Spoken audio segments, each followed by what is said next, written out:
Okay, then let's have a look of our assembly line.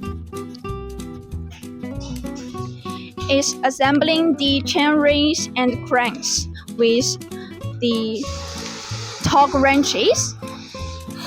The torque is 3,500 Newton meter.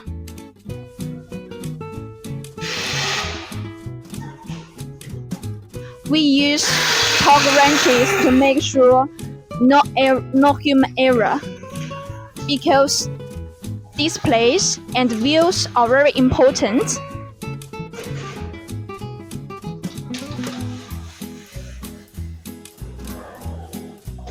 Assembling the chains.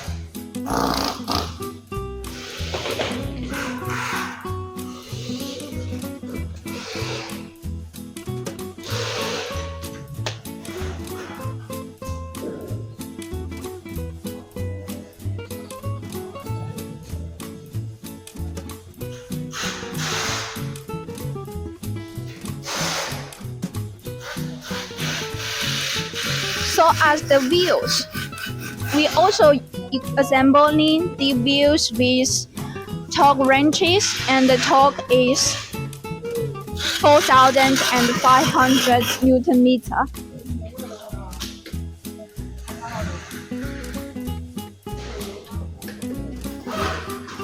After assembling, I need to adjust the brakes to make it in the right position. So you can see we always focus on details in order to make our bikes with great value. That's all. Thank you. Bye.